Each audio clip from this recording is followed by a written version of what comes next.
ಪೂರ್ಣ ಸುಗುಣಾರ್ನವನೇ ಅನಘ ಪರಮೇಶ್ವರನೇ, ನಮಿಪೆ ನಿನಗೆ ಆನಂದಮಯ ವಿಷ್ಣು. ನಿನ್ನಯ ಸುಮಹಿಮೆಗಳ ನಿನ್ನಿಚ್ಛೆಯಿಂದಲೇ ಚೆನ್ನಾಗಿ ತಿಳಿಸಿಯ ಚಿನ್ನ ಭಕ್ತಿಯ ನೀಯೋ. ಬುದ್ಧಿರ್ಬಲಂ ಯಶೋಧೈರ್ಯಂ ನಿರ್ಭಯತ್ವಂ ಅರೋಗತ, ಅಜಾಡ್ಯಂ ವಾಕ್ಪಟುತ್ವಂ ಚ ಹನುಮತ್ ಸ್ಮರಣಾತ್ ಭವೇತ್. ಪೂಜ್ಯಾಯ ರಾಘವೇಂದ್ರಾಯ ಸತ್ಯಧರ್ಮರತಾಯ ಚ, ಭಜತಾಂ ಕಲ್ಪವೃಕ್ಷಾಯ ನಮತಾಂ ಕಾಮಧೇನವೇ. ದುರ್ವಾದಿಧ್ವಾಂತರವೇ ವೈಷ್ಣವೇಂದಿವರೇಂದವೇ, ಶ್ರೀ ರಾಘವೇಂದ್ರ ಗುರವೇ ನಮೋ ಅತ್ಯಂತ ದಯಾಳವೇ. ದಾಸವರ್ಯಂ ದಯಾಯುಕ್ತಂ ದೂರೀಕೃತ ದುರಾಶಿಷಂ, ಹರಿಕಥಾಮೃತ ವಕ್ತಾರಂ ಜಗನ್ನಾಥ ಗುರುಂ ಭಜೇತ್.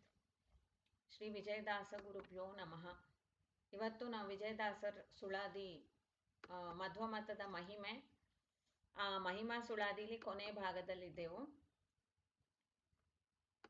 ಆಚಾರ್ಯ ಮಧ್ವರು ಉಡುಪಿಯಲ್ಲಿ ಶ್ರೀಕೃಷ್ಣನ್ನ ಪ್ರತಿಷ್ಠಾಪನೆ ಮಾಡಿ ಅವ್ರ ಉದ್ದೇಶವೇ ಏನು ಅಂತಂತಾರೆ. ಈಗ ಮಂತ್ರದ ಫಲವೋ ಇಲ್ಲ ಆ ಯಾವ ಒಂದು ಕ್ಷೇತ್ರಕ್ಕೆ ನಾವು ಹೋಗಿ ಆ ಕ್ಷೇತ್ರದಲ್ಲಿ ಪ್ರತಿಷ್ಠಿತವಾಗಿರುವಂಥ ಮೂರ್ತಿ ಒಳಗಿರುವಂಥ ಪರಮಾತ್ಮನ ಸೇವೆಯೋ ಅದು ಹೇಗೆ ನಮಗೆ ಬಂದು ಫಲವನ್ನು ನೀಡುತ್ತೆ ಅಂತ ಅನ್ನುವಾಗ ತುಂಬ ಫ್ಯಾಕ್ಟರ್ಸ್ ಇದೆ ಅಂತಂತಾರೆ. ಅದರಲ್ಲಿ ಏನು ಅಂದರೆ ಯಾರು ಈ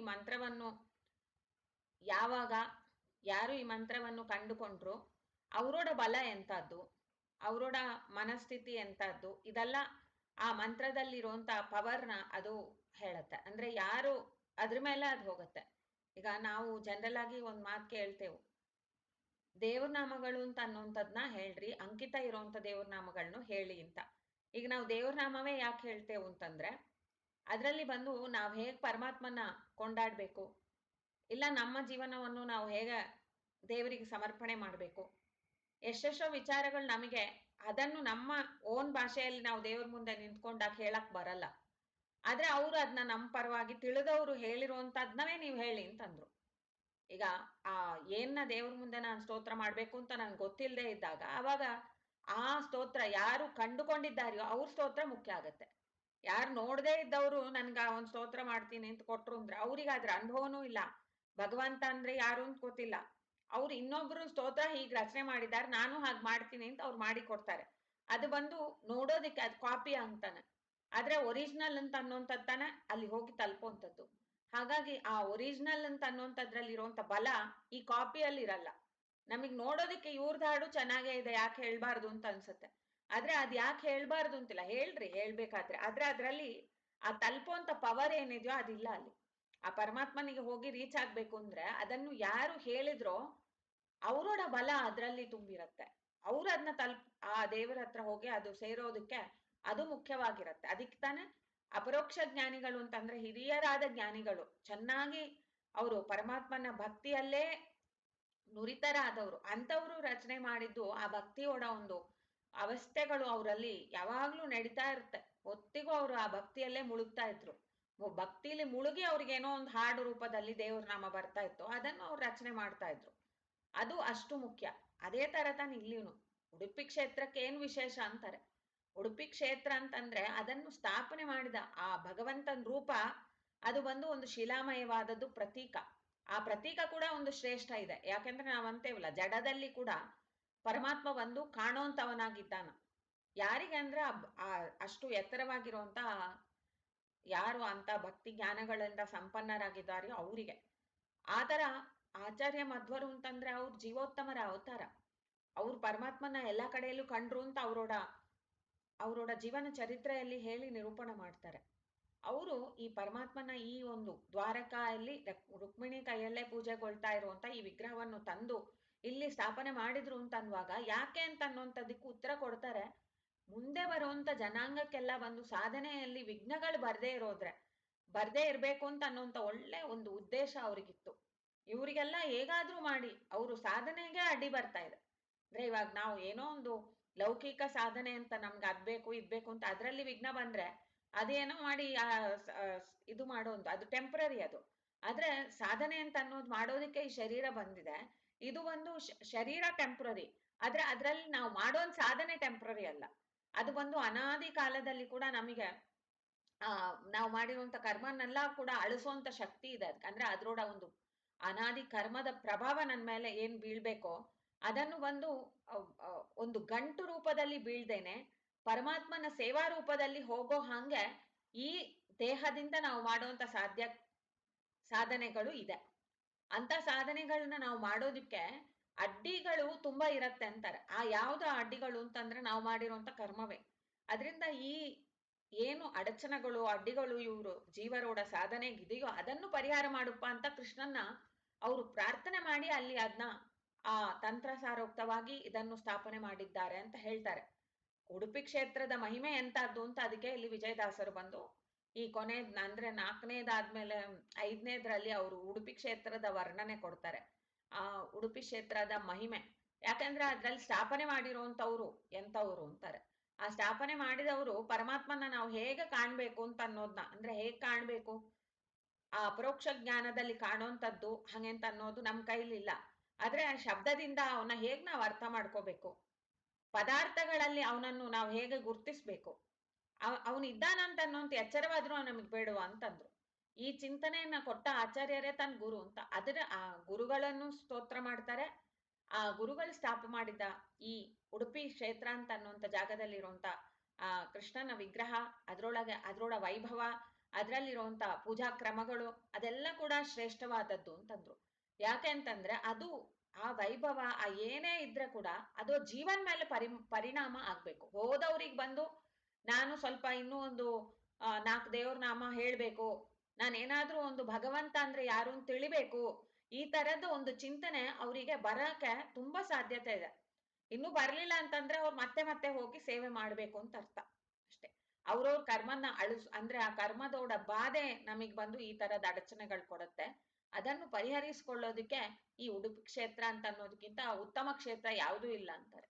ಈ ಕ್ಷೇತ್ರ ಅಂತ ಅನ್ನುವಂಥದ್ದಕ್ಕೆ ಭಾಗವತ 11ನೇ ಸ್ಕಂದದಲ್ಲಿ ಕೃಷ್ಣ ಪರಮಾತ್ಮ ಹೇಳ್ತಾನ ಉದ್ಧವನ ಹತ್ರ, ಕ್ಷೇತ್ರ ಅಂತ ಅನ್ನುವಂಥದ್ದು ಏನದು, ಯಾಕೆ ಎಲ್ಲಾರು ಕ್ಷೇತ್ರಕ್ಕೆ ಹೋಗ್ಬೇಕು ಇಂಥ ವಿಚಾರ ಕೇಳ್ತಾನ. ನೀನ್ ಇಲ್ಲೇ ಇರುವಾಗ ನಿನ್ನ ಇಲ್ಲೇ ದೇವ್ರ ಪೂಜೆ ಮಾಡ್ಕೊಂಡು ಇಲ್ಲೇ ಇರ್ಬೋದಲ್ಲ. ಕ್ಷೇತ್ರಾದಿಗಳನ್ನ ದರ್ಶನ ಮಾಡೋದ್ರಿಂದ ಆ ಒಂದು ಸಾಧಕ ಜೀವನಿಗೆ ಏನು ವಿಶೇಷವಾದ ಲಾಭ ಉಂಟು ಇದ್ದರೆ ಅದನ್ನ ತಿಳಿಸ್ಬೇಕು ಅಂತ ಅವನು ಪ್ರಾರ್ಥನೆ ಮಾಡಿದ್ದಕ್ಕೆ ಅವರು ಅದನ್ನು ಹೇಳ್ತಾರೆ. ಕ್ಷೇತ್ರ ಅಂತಂದ್ರೆ ಏನು ಅಂತ. Let me check the volume.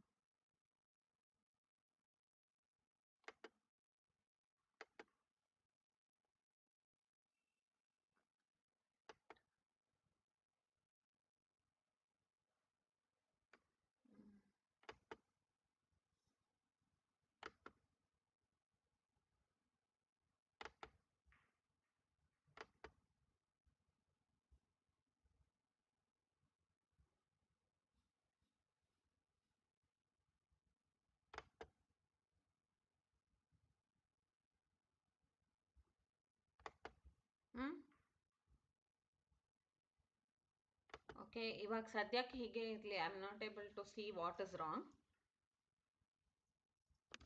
ಹತ್ರ ಇಟ್ಕೊಂಡ್ಬಿಡ್ತೀನಿ. ಸೊ ಹೀಗಾಗಿ ಆ ಭಗವಂತನೋಡ ಒಂದು ಭಕ್ತರು ಅಂತ ಅನ್ನುವಂಥವ್ರು ಯಾರು, ಇಂಥ ವಿಚಾರಗಳೆಲ್ಲ ಬಂದು ಅವನು ತಿಳಿಸಿಕೊಟ್ಟಿದ್ದಾನೆ. ಎಲ್ಲರದ್ರಲ್ಲಿ ಕೂಡ ಈ ಒಂದು ಮುಖ್ಯವಾದದ್ದನ್ನು ಅವ್ರು ಹೇಳ್ತಾರೆ. ಪರಮಾತ್ಮನೋಡ ಜ್ಞಾನವನ್ನು ಒಂದು ಜೀವ ಪಡೆಯೋದಕ್ಕೆ ಏನ್ ಮಾಡ್ಬೇಕು ಅಂತ ಆ ವಿಷಯನ ಇಲ್ಲಿ ತುಂಬಾ ಚೆನ್ನಾಗಿ ತಿಳಿಸ್ಕೊಡ್ತಾರೆ ಆಚಾರ್ಯರು. ಅದರಿಂದಾಗಿ ಕೂಡ ಅದು ತುಂಬಾ ಮುಖ್ಯ ಅಂತ ಅನ್ನೋದನ್ನ ನಾವು ಈ ಕ್ಷೇತ್ರದ ಮಹಿಮೆನ ನಾವು ಮತ್ತೆ ಆಚಾರ್ಯರ ಮಹಿಮೆನ ನಾವು ಗುರ್ತಿಸ್ಕೋಬೇಕು. ಇದನ್ನು ನಾವು ತಿಳಿತೇವೆ ಇಲ್ಲಿ. ಈಗ ಈಗ ಈಗ ಬಂದು ಈ ಕೊನೆಯದರಲ್ಲಿ ನಾವಿದ್ದೆವು. ಕೊನೆಯದನ್ನು ನಾವು ನೋಡೋಣ. ಶ್ರೀಮದ್ ಉಡುಪಿನ ಯಾತ್ರೆಯೇ ಯಾತ್ರೆ, ಶ್ರೀಮದ್ ಆನಂದ ತೀರ್ಥ ಗುರುಗಳೇ ಗುರುಗಳು, ಭೂಮಿಯೊಳಗೆ ಇದಕ್ಕೆ ಸಮ ಆಧಿಕ್ಯ ಕಾಣೆ, ರೋಮ ರೋಮದಲ್ಲಿ ಪುಣ್ಯ ತುಂಬಿ ತುಳುಕುವುದು, ಶ್ರೀಮದ್ ವೈಷ್ಣವ ಜನುಮವೇ ಜನ್ಮವೆನ್ನಿ. ವಿಜಯದಾಸರು ಆಚಾರ್ಯ ಮಧ್ವರು ಸ್ಥಾಪನೆ ಮಾಡಿದ ಉಡುಪಿ ಕ್ಷೇತ್ರವೇ ಕ್ಷೇತ್ರ ಅಂತಂದ್ರು. ಈ ಯಾತ್ರೆ ಅಂತ ತೀರ್ಥಯಾತ್ರೆ ಯಾಕೆ ಮಾಡ್ಬೇಕು ಅಂತ ಅನ್ನೊಂದು ಪ್ರಶ್ನೆಗೆ ಉತ್ತರ ನೋಡ್ಬೇಕಾಗಿತ್ತಲ್ಲ ನಾವು.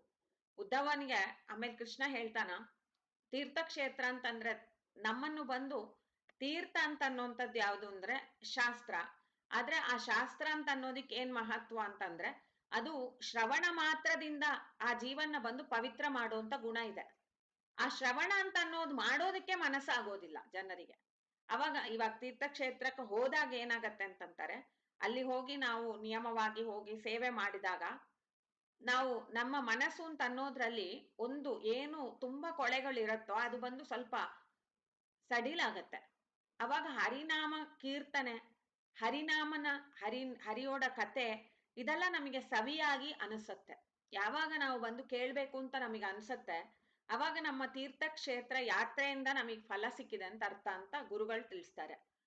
ದೇವರೋಡ ಒಂದು ಏನೇನ್ ಕ್ಷೇತ್ರಕ್ಕೆ ನೀವು ಹೋದ್ರೂ ಕೂಡ ಆ ಕ್ಷೇತ್ರದಲ್ಲಿರುವಂತ ಎಲ್ಲ ಕ್ರಿಯೆಗಳನ್ನು ಸಾಂಗವಾಗಿ ನಡೆಸಿ ಎಲ್ಲ ಚೆನ್ನಾಗಿ ಮಾಡ್ಕೊಂಡು ಬಂದು ಮತ್ತೆ ಕೂಡ ನಮ್ಗೆ ಇನ್ನೂ ದೇವ್ರ ಕಥೆಗಳು ಕೇಳ್ಬೇಕು ಅಂತ ನಮಗೆ ಆಸಕ್ತಿ ಮೂಡ್ಲಿಲ್ಲ ಅಂದ್ರೆ ಅದಿನ್ನೂ ಆಗಿಲ್ಲ ಅಂತ ಅರ್ಥ. ಮತ್ತೆ ಹೋಗ್ಬೇಕು. ಎಷ್ಟು ಹೋದ್ರೆ ಅಷ್ಟು ಬಂದು ಕರಗೋದಿಕ್ಕ ಇರತ್ತೆ. ಒಂದೊಮ್ಮೆ ಹೋದಾಗ್ಲೇ ಕೆಲವ್ರಿಗೆ ಕರಗ್ಬಿಡತ್ತೆ. ಇಲ್ಲ ಎಷ್ಟೋ ದಿವಸ ಹೋಗಿ ಆಯ್ತು ನನ್ಗೇನು ಆಗ್ತಾ ಇಲ್ಲ ಅಂತಂದ್ರೆ ಮತ್ತೆ ಹೋಗ್ಬೇಕು ಅಂತಾನೆ ಅದಕ್ಕೆ ಅರ್ಥ. ಹೋಗ್ತಾ ಇದ್ರೆ ಒಂದೊಂದ್ ದಿವ್ಸ ನಮ್ಮ ಈ ಏನು ಕರ್ಮದ ಒಂದು ನಂಟಿಂದ ನಮಗೆ ದೇವ್ರ ಕಥೆಯ ರುಚಿ ಆಗ್ತಾ ಇಲ್ವೋ ಅದು ಒಂದ್ ದಿವ್ಸ ಅದು ಬಂದು ಸವಿದು ಹೋಗೋದು ಅಂತಾರೆ. ಅವಾಗ ಆ ಜೀವನಿಗೆ ಬಂದು ಇನ್ನೂ ಕೇಳ್ಬೇಕು ಅಂತಿರ್ಬೇಕು. ಮನಸ್ಸು ಹೇಗಿರ್ಬೇಕು ಅಂದ್ರೆ, ಈಗ ನಾ ಕೃಷ್ಣನ್ ಕಥೆಯ ನಾ ಆಲ್ರೆಡಿ ಕೇಳಿ ಆಯ್ತು ಹಂಗೆಂತಂತು ಅಂದ್ರೆ ಮನಸ್ಸು, ಅವಾಗ ನಮ್ಮ ಮನಸ್ಸು ಅದ್ರಲ್ಲಿ ಹೋಗ್ಲಿಲ್ಲ ಅಂದ್ರೆ ನಾವ್ ಆ ಕಥೆಗೆ ಹೋಗಲ್ಲ. ಎಷ್ಟೋ ಸಲಿ ಭಾಗವತ ನಡೆಯತ್ತೆ, ಒಂದೇ ಸಲಿ ಭಾಗವತ ನಾನ್ ಯಾವಾಗ್ಲೂ ಮಂಗಳ ಮಾಡಿ ಆಯ್ತು ಅಂತಂದ್ರೆ ಮತ್ತೆ ದೇವ್ರ ಮಹಿಮೆನ್ ಯಾವಾಗ ತಿಳಿಯೋದು? ಧ್ಯಾನ ನಾನು ಯಾವತ್ತೋ ಮಾಡಿ ಆಯ್ತು ನಾನು ಇವತ್ ಮಾಡಲ್ಲ ಅಂತಂದ್ರೆ ಮತ್ತೆ ದೇವ್ರ ಅಪರೋಕ್ಷ ಯಾವಾಗ ಆಗೋದು? ಆ ಉತ್ಕಟತೆ ಯಾವಾಗ ಬರೋದು ಅಂತಾರೆ. ಆ ದೇವರನ್ನು ನಾವು ಹೇಗೆ ತಿಳಿಯೋಕು ಅಂತ ಅನ್ನೋಂಥದ್ನ ತಿಳಿಯೋದು ತಾನೇ ಈ ಕಥೆಗಳ ಮೂಲವಾಗಿ. ಆ ಕತೆ ಅಂತ ಅನ್ನೋದು ಕಥೆ ಅಲ್ಲ, ಅದ್ರಲ್ಲಿಯೇ ಬಂದು ಏನಿದೆ ಅಂದ್ರೆ ಆ ಸಿದ್ಧಾಂತವೇ ಅಡಗಿರತ್ತೆ. ಪರಮಾತ್ಮ ತನ್ನ ಬಗ್ಗೆ ಸುಳಿವನ್ನು ಕೊಡ್ತಾನ. ನನ್ನನ್ನು ನೀವು ಹೇಗೆ ಉಪಾಸನೆ ಮಾಡ್ಬೇಕು, ನನ್ನನ್ನು ನೀವು ಉಪಾಸನೆ ಮಾಡೋದ್ರಿಂದ ನಿಮ್ಗೆ ಎಷ್ಟು ಉತ್ಕೃಷ್ಟವಾದ ಫಲಗಳಿದೆ, ಇದೆಲ್ಲ ಕೂಡ ಆ ಕೃಷ್ಣನ ಭಾಗವತದಲ್ಲೇ ಬರುತ್ತೆ. ಕೃಷ್ಣ ನೋಡಿದ ದಶಮ ಸ್ಕಂದ, ಆಮೇಲೆ ಏಕಾದಶ ಸ್ಕಂದ, ಇದೆಲ್ಲ ಬಂದು ನಮ್ಗೆ ಎಷ್ಟು ದೇವರೋಡ ಒಂದು ಮಹಿಮೆ ತಿಳಿಸಿಕೊಡತ್ತೆ ಅಂತಂದ್ರೆ ಅದನ್ನ ಒಂದು ಸಲಿ ಶ್ರವಣ ಮಾಡಿದ್ರೆ ನಮ್ಗೆ ಬರೋದಿಲ್ಲ. ಅದು ಅಷ್ಟು ಆಳವಾಗಿರುವಂತ ಚಿಂತನೆಗಳು. ಹಾಗಾಗಿ ಮತ್ತೆ ಮತ್ತೆ ಮಾಡ್ಬೇಕು, ಆದ್ರೆ ಮತ್ತೆ ಮಾಡೋದಿಕ್ ಮನಸ್ಸಾಗೋದಿಲ್ಲ. ಅದನ್ನು ಬಂದು ನಾವು ತಿದ್ದುಕೊಳ್ಬೇಕು. ದೇವರನ್ನು ಆಸಕ್ತಿಯಿಂದ ಕೇಳ್ಬೇಕು. ಫೋರ್ಸ್ ಮಾಡಿ ಕೇಳಿಸಿದ್ರೆ ಅದರಿಂದ ಏನ್ ಪ್ರಯೋಜನನೂ ಆಗಲ್ಲ. ಅದರಲ್ಲಿ ಏನ್ ತಿಳಿಯಾಕಿದೆ ಅಂತ ದೇವರನ್ನು ಪ್ರೀತಿಯಿಂದ ನಾವು ಬಂದು ಒಲಿಸ್ಬೇಕು. ಪ್ರೀತಿಯಿಂದ ಅವನೋಡ್ ಕಥೆಯನ್ನು ಕೇಳಿದ್ರೆ ಮಾತ್ರ ನಮಗೆ ಅದ್ರೋಡ ಒಂದು ಭಕ್ತಿ ಅಂತ ಅನ್ನೋದು ಹೆಚ್ಚಾಗೋದು. ಅದಕ್ ಬೇಕಾದದ್ದು ಇದು, ಆ ಭಗವಂತನೋಡ ಅನುಗ್ರಹ ತೀರ್ಥಕ್ಷೇತ್ರಕ್ಕೆ ಹೋದಾಗ ಬರುತ್ತೆ ಅಂತ.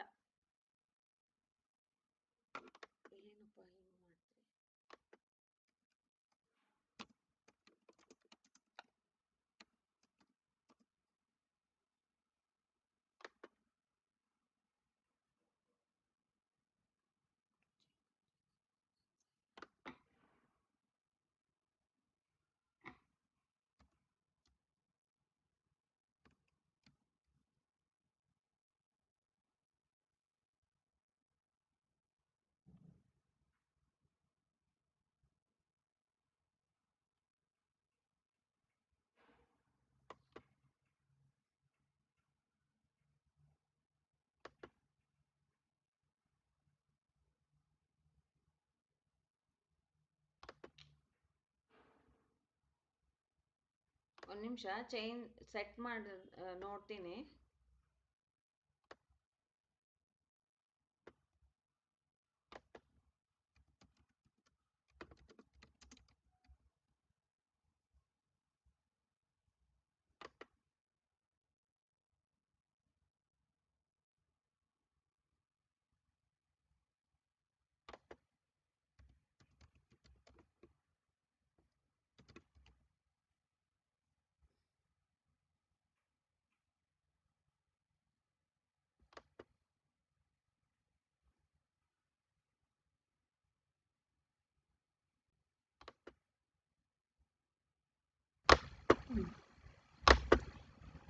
ಹರೇ ಶ್ರೀನಿವಾಸ,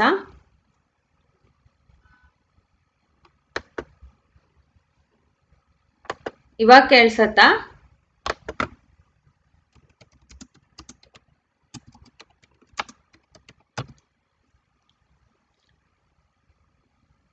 ಇವಾಗ ಕೇಳ್ಸತ್ತಾ? ಓಕೆ. ಹರೇ ಶ್ರೀನಿವಾಸ. ಸೊ ನಾವು ಈ ತರ ಇವಾಗ ವಾಲ್ಯೂಮ್ ಸ್ವಲ್ಪ ಹೆಚ್ಚು ಮಾಡಿದ್ದೀನಿ. I think it should be fine. Okay, ಕೇಳಿಸ್ತಾ ಇದ್ರೆ ಸರಿ. ಶ್ರೀಮದ್ ಆನಂದ ಈಗ ಶ್ರೀ ಉಡುಪಿನ ಯಾತ್ರೆಯೇ ಯಾತ್ರೆ. ಉಡುಪಿನ ಯಾತ್ರೆ ಅಂತನ್ವಾಗ್ಲಿ, ಉಡುಪಿ ಅಂತ ಅನ್ನುವಂಥ ಹೆಸರೇ ಬಂದು, ಉಡು ಅಂತಂದ್ರೆ ನಕ್ಷತ್ರಗಳು, ನಕ್ಷತ್ರಗಳ ರಾಜ ಅಂತಂದ್ರೆ ಚಂದ್ರ. ಈ ಚಂದ್ರ ವಂಶದಲ್ಲಿ ಹುಟ್ಟಿದ ಕೃಷ್ಣನೋಡ ಆ ಸ್ಥಳಕ್ಕೆ ಆ ಕೃಷ್ಣ ಅಂತ ಅನ್ನುವಂಥ, ಚಂದ್ರ ಅಂದ್ರೆ ಆಹ್ಲಾದ ಅಂತ ಅರ್ಥ. ಆಹ್ಲಾದ ಕೊಡುವ ಕ್ಷೇತ್ರ ಇದು ಉಡುಪಿ ಕ್ಷೇತ್ರ. ಅಂದ್ರೆ ಆಹ್ಲಾದ ಕೊಡುವಂತ ಕ್ಷೇತ್ರ. ಯಾರು ಅಲ್ಲಿ ಹೋಗ್ತಾರೆಯೋ ಅವ್ರ ಮನಸ್ಸಿಗೆ ಆನಂದ ಆಗತ್ತೆ ಅಂದ್ರು. ಆ ಮನಸ್ಸು ಅಂತ ಅನ್ನುವಂಥದ್ದು ಆನಂದವನ್ನು ಅನುಭವಿಸ್ಬೇಕಾದ್ರೆ ಹೇಗೆ ನೀವು ಬಂದಿವಾಗ ನಾವು ಯಾವುದೋ ಒಂದು ತುಂಬಾ ವಿಧವಾದ ಅಡಿಗೆಗಳಿರತ್ತೆ. ಈಗ ನಮ್ಮ ದೇಶದಲ್ಲೇ ಮಹಾರಾಷ್ಟ್ರನ್ ಅಂತ ಒಂದು ಅಡುಗೆ ಇರುತ್ತೆ, ಗುಜರಾತಿ ಅಂತ ಒಂದಿರತ್ತೆ, ಸೌತ್ ಇಂಡಿಯನ್ ಅಲ್ಲೇ ಇವಾಗ ತಮಿಳ್ನಾಡು ಅವರೊಂದು, ಕೇರಳ ಅವರು ಒಂದು, ಉಡುಪಿ ಅವರು ಒಂದು ಅಂತ. ಈಗ ನಾವು ಬಂದು ಯಾವ ಒಂದು ಅಡುಗೆಗೆ ನಮ್ಮ ಮನಸ್ಸು ಟ್ಯೂನ್ ಆಗಿದೆಯೋ ಅದರಲ್ಲಿರುವಂತ ಆ ವೈವಿಧ್ಯಗಳು ಏನಿದ್ರು ಕೂಡ ನಾವು ಅದನ್ನ ಒಂದು ರಸ ಆಸ್ವಾದಿಸಿ ನಾವು ಉಣ್ಣೋದಿಕ್ಕೆ ಅವಶ್ಯವಾಗಿ ಸಾಧ್ಯ ಉಂಟು. ಅದೇ ನಮಗೆ ಗೊತ್ತಿಲ್ಲದೆ ಇರುವಂತ ಕ್ಯೂಸೈನ್ಸ್ ಯಾರಾದ್ರೂ ಒಬ್ರು ಚೆನ್ನಾಗಿ ಮಾಡಿ ತಗೊಂಡ್ ಬಂದ್ರು ಕೂಡ ನಮ್ಗೆ ಅದ್ರ ಆ ವಾಸನೆನೂ ಅಪರಿಚಿತ, ಅದ್ರ ಏನು ಟೇಸ್ಟ್ಸು ಅಪರಿಚಿತವಾಗಿರತ್ತೆ. ಇಮಿಡಿಯೇಟ್ ಆಗಿ ನಮ್ಗೆ ಇಷ್ಟ ಆಗ್ಬೇಕು ಅಂತಿಲ್ಲ. ಆದ್ರೆ ಏನರ್ಥ ಅದಕ್ಕೆ ಅಂತಂದ್ರೆ, ನಮ್ಮ ಮನಸ್ಸಿನ ನೆಲೆ ಹೇಗಿದೆಯೋ ಆ ಆಹಾರದಲ್ಲಿ ದೋಷವೇ ಇಲ್ಲ, ಆದ್ರೂ ಕೂಡ ನಮಗೆ ಅದ್ರೋಡ ಒಂದು ಏನು ಆಸ್ವಾದನೆ ಅಂತ ಅನ್ನೋದು ಆಗೋದಿಲ್ಲ. ಯಾಕೆಂದ್ರೆ ನಮಗೆ ಅದು ಪರಿಚಯ ಇಲ್ಲ. ಹಾಗಾಗಿ ಉಡುಪಿ ಕ್ಷೇತ್ರ ಅಂತ ಅನ್ನೋದು ಆಹ್ಲಾದ ನಮಗ್ ಕೊಡ್ಬೇಕು ಅಂದ್ರೆ ಅದ್ರ ಮಹಿಮೆ ನಮಗ್ ಗೊತ್ತಿರ್ಬೇಕು. ಅದ್ರಲ್ಲಿರುವಂತ ಕೃಷ್ಣನ ಮಹಿಮೆ ನಮಗ್ ಸ್ವಲ್ಪ ಗೊತ್ತಿರ್ಬೇಕು. ಆ ನಮ್ಮ ಮನಸ್ಸು ಅದಕ್ಕೆ ಅಣಿಯಾಗಿರ್ಬೇಕು ಅಂತಾರೆ. ಆ ಮನಸ್ಸು ಅಂತ ಅನ್ನೋದು ಯಾವಾಗ ಅದರಲ್ಲಿ ಇದೆಯೋ ಆವಾಗ ಮಾತ್ರ ಅದು ನಮ್ಮನ್ನು ಬಂದು ಅಲ್ಲಿ ಆ ಪವಿತ್ರತೆಗೆ ಬಂದು ಪೂರ್ತಿಯಾಗಿ ನಮ್ಗೆ ಅದು ರೆಡಿನೆಸ್ ಅಂತಂತೇವು. ಕೇಳೋದಕ್ಕೆ ಒಂದು ರೆಡಿನೆಸ್ ಬೇಕು. ಆ ಕೇಳೋಂಥದ್ದು ಅಂತ ಅನ್ನೋಂಥದ್ದು ಆಗ್ಬೇಕಾದ್ರೆ ಆ ರೆಡಿನೆಸ್ ಇಲ್ದೇ ಇದ್ರೆ ಎಷ್ಟು ಬೇಕಾದ್ರೆ ಕೂಡ್ಸ್ರಿ, ಇದು ನೀನ್ 1 ಗಂಟೆ ಹೊತ್ತು ಕೇಳಲೇಬೇಕು ಅಂತ ಅದ್ರ ಮುಂದೆ ಕೂಡ್ಸಿಟ್ಟು ಕೇಳಿಸಿದ್ರೆ ಕೂಡ ಅದೇನು ಕೇಳಲ್ಲ ಅವ್ರಿಗೆ. ಆದ್ರೆ ಕಿವಿ ಅಂತ ಅನ್ನೋಂಥದ್ದು ಮನಸ್ ಜೊತೆಯಲ್ಲಿ ಟ್ಯೂನ್ ಆಗ್ಬಿಟ್ಟಿತ್ತು ಅಂದ್ರೆ ಕೇಳತ್ತೆ. ಅದೇ ತರ ತಾನು ಉಡುಪಿ ಕ್ಷೇತ್ರ ನಮಗೆ ಆಹ್ಲಾದ ಕೊಡ್ಲಿಲ್ಲ ಅಂತ ಯಾರಿಗಾದ್ರೂ ಇದ್ರೆ ಹಾಗಾದ್ರೆ ಅವ್ರು ಇನ್ನೂ ಅದಕ್ಕೆ ಮನಸ್ಸನ್ನು ಅಣಿಗೊಳಿಸ್ಲಿಲ್ಲ ಅಂತ ಅರ್ಥ. ಅದರಿಂದ ಮನಸ್ಸನ್ನು ಅಣಿಗೊಳಿಸ್ಕೊಂಡು ನಾವು ಅಲ್ಲಿ ಹೋದಾಗ ಉಡುಪಿ ಕ್ಷೇತ್ರದಲ್ಲಿ ಬರುವಂತ ಆಹ್ಲಾದ ಬೇರೆಲ್ಲೂ ಬರದು ಅಂತ ವಿಜಯದಾಸರ ಅನುಭವವನ್ನು ಅವ್ರು ಹಾಕಿದ್ದಾರೆ. ವಿಜಯದಾಸರು ಅದ್ ಯಾತ್ರೆಯೇ ಯಾತ್ರೆ ಅಂದ್ರು. ಇನ್ಯಾವುದು ಯಾತ್ರೆ ಅಂತಿದೆ ಅಂತಂದ್ರು. ಯಾತ್ರೆ ಯಾವುದನ್ನು ಮಾಡಿದಾಗ ನಿಮ್ಗೆ ಮನಸ್ಸು ಅಂತ ಅನ್ನುವಂಥದ್ದು ಪವಿತ್ರ ಆಗತ್ಯೋ ಅದೇ ಯಾತ್ರೆ ಅಂತ ಕೃಷ್ಣ ಪರಮಾತ್ಮನೇ ಹೇಳಿದ್ದಾನೆ. ಯಾಕಂದ್ರೆ ಮನಸ್ ಪವಿತ್ರ ಆದ್ರೆ ತಾನೇ ದೇವ್ರ ಕಥೆ ಕೇಳ್ಬೇಕು ಅಂತ ರುಚಿ ಉಂಟಾಗೋದು. ಅಂತ ಯಾತ್ರೆ ಉಡುಪಿ ಯಾತ್ರೆ ಅಂದ್ರು. ಯಾಕೆಂದ್ರೆ ಆ ಉದ್ದೇಶವೇ ತಾನೇ ಇಟ್ಕೊಂಡು ಇದನ್ನು ಸ್ಥಾಪನೆ ಮಾಡಿದ್ದಾರೆ ಅಂತಾರೆ. ಹಿಂದೆ ಏನ್ ಉದ್ದೇಶದಿಂದ ಇದು ಬಂತು ಅಂತ ಆ ಉದ್ದೇಶ ಬಂದು ಅಲ್ಲಿ ನೆರವೇರ್ತಾ ಇದೆ ಅಲ್ಲಿ ಹೋದಾಗ ಅಂತಂದ್ರು. ಶ್ರೀಮದ್ ಆನಂದ ತೀರ್ಥ ಗುರುಗಳೇ ಗುರುಗಳು ಅಂದ್ರು. ಯಾರು ಗುರುಗಳು ಅಂತ ಹೇಳ್ಬೇಕು? ಆಚಾರ್ಯ ಮಧ್ವರ್ನ ಬಿಟ್ಟು ಅಂತ ಶ್ರೀಮದ್ ಆಚಾರ್ಯರನ್ನ ಹಾಗೆ ಅವರು ಅಷ್ಟು ಭಕ್ತಿಪೂರ್ವಕವಾಗಿ ನೋಡ್ತಾ ಇದ್ದಾರೆ ವಿಜಯದಾಸರು. ಅದಕ್ಕೆ ಆಚಾರ್ಯರೇ ಬಂದು ಹೇಳ್ತಾರೆ ಗುರುಗಳು ಅಂದ್ರೆ ಯಾರು ಅಂತ ಒಂದು ಪ್ರಶ್ನೆ ಬರ್ತೆ. ಇದು ಕೂಡ ಕೃಷ್ಣ ಯುದ್ಧವನ ಸಂಭಾಷಣೆ ಇದೆ. ಅದರಲ್ಲಿ ಭಾಗವತ ತಾತ್ಪರ್ಯ ನಿರ್ಣಯ ಅಂತ ಅನ್ನೋದ್ರಲ್ಲಿ ಆಚಾರ್ಯರು ಕೊಟ್ಟಿರುವಂತ ಶ್ಲೋಕ ಏನು ಅಂತಂದ್ರೆ ಇದ್ರ ಬಗ್ಗೆ, ದೇವರನ್ನು ಯಾರು ಬಂದು ಅವನು ಕರ್ಸ್ಕೊಳ್ಳಕ್ ಸಾಧ್ಯ ಉಂಟು, ಅವನಿಗೆ ಒಳ್ಳೆ ಗುರು ಬೇಕು. ಆ ಗುರು ಹೇಳಿದ ಪ್ರಕಾರ ಅವ್ನು ನಡ್ಕೋಬೇಕು ಅಂದ್ರೆ ಆ ಗುರು ಅಲ್ಲಿ ಅವನಿಗೆ ಅಂತ ಭಕ್ತಿ ಇರ್ಬೇಕು. ಇಲ್ಲ ಅವ್ರು ಏನೋ ಹೇಳ್ತಾರೆ ರೀ ಆದ್ರೆ ಅದೆಲ್ಲ ಸರಿಯೋ ಇಲ್ವೋ ಹಂಗಂತ ನಮ್ಮ ಮನ್ಸ್ಲಿ ಇದ್ರೆ ನಾವ್ ಹೇಗ ಅದನ್ನ ಆಚರಣೆ ಮಾಡೋದು? ವೈದ್ಯನಾಗ್ತಾನೆ, ವೈದ್ಯನ ಮೇಲೆ ನಿಮ್ಗೆ ಎಷ್ಟೊಂದು ನಂಬಿಕೆ ಇದೆಯೋ ಅಷ್ಟುವರೆಗೂ ಅವ್ರ ಮದ್ದು ನಿಮ್ಗೆ ಅಫೆಕ್ಟ್ ಆಗತ್ತೆ. ನಾವು ಗುರುಗಳು ಹೇಳಿದ ವಾಕ್ಯದಲ್ಲೇ ನಮಗ್ ಬಂದು ಸಂಶಯ ಇದ್ರೆ ನಾವು ಹೇಗ ಅದನ್ನ ಬಂದು ಆಚರಣೆಯಲ್ಲಿ ನಾವು ತರಕ್ ಸಾಧ್ಯ?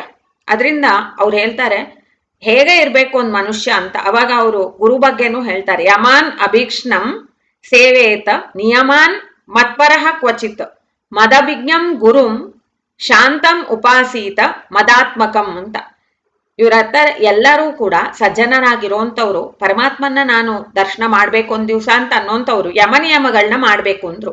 ಯಮ ಅಂತಂದ್ರೆ ನಾವು ಬಂದು ನಮ್ಮೊಳಗೆ ನಾವು ಬಂದು ಈ ತರ ನಾನು ಇನ್ನು ಯಾರಿಗೂ ತೊಂದರೆ ಕೊಡಬಾರ್ದು, ಯಾರ ದುಡ್ಡನ್ನು ಕದಿಬಾರ್ದು, ಎಲ್ಲರಿಂದ ಬಂದು ಅಪೇಕ್ಷೆ ಪಟ್ಟು ತಗೋಬಾರ್ದು. ಇಂಥದೆಲ್ಲ ಒಂದು ನಾವೇನು ನಮಗೆ ಒಂದು ಸಂಯಮಗಳು ಇಟ್ಕೋತೇವೋ ಅದನ್ನು ಬಂದು ಯಮಗಳು ಅಂತಾರೆ. ಯಮ ಅಂತ ನಿಯಮಗಳು ಅಂತಂದ್ರೆ ಇದಿದು ಮಾಡ್ಬೇಕು ಅಂತ ಒಂದು ಆಚರಣೆಗಳನ್ನ ನಾವು ಮಾಡೋದು ಅಂತ ಅದು ಕೂಡ ಇದೆ.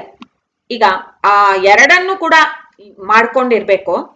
ಆ ಎರಡೂ ಮಾಡ್ತಾ ಇರ್ಬೇಕಾದ್ರೆ ಕೂಡ ಅವರು ಒಂದು ಗುರುವನ್ನು ಬಂದು ಅವರು ಶರಣಾಗ್ಬೇಕು, ಗುರುವನ್ನು ಆ ಗುರು ಮಹಿಮೆಯನ್ನು ಮತ್ತೆ ಮತ್ತೆ ಕೊಂಡಾಡ್ತಾ ಇರ್ಬೇಕು ಅಂತ ಆ ಕೃಷ್ಣ ಹೇಳಿದ ಮಾತಿದು. ಆ ಗುರುವನ್ನು ಹುಡ್ಕೊಂಡು ಆ ಗುರುವನ್ನೇ ಬಂದು ಅವನು ತುಂಬಾ ಹೋಲಿಸ್ಕೊಳ್ಬೇಕು ಅಂತಾನು. ಗುರು ಯಾರು ಗುರು ಹಂಗೆ ಅಂತಂದಾಗ ಅವಾಗ ಆ ಗುರು ಅಂತಂದ್ರೆ ಯಾರು ಅಂದ್ರೆ ಅವನು ಮದಾತ್ಮಕಂ ಅಂತ. ಗುರು ಅಂತ ಅನ್ನೋಂತ ಅವನಿಗೆ ಡೆಫಿನಿಷನ್ ಏನು ಅಂತಂದ್ರೆ ಗುರು ಬಂದು ಮದಾತ್ಮಕಂ ಆಗಿರ್ಬೇಕು. ಮದಾತ್ಮಕಂ ಅಂದ್ರೆ ನನ್ನ ಪರವಾಗಿ ಇರ್ಬೇಕು ಅಂತಾನೆ, ನನ್ನಲ್ಲೇ ಮನಸ್ಸನ್ನು ನಾಟಿದವನಾಗಿರ್ಬೇಕು.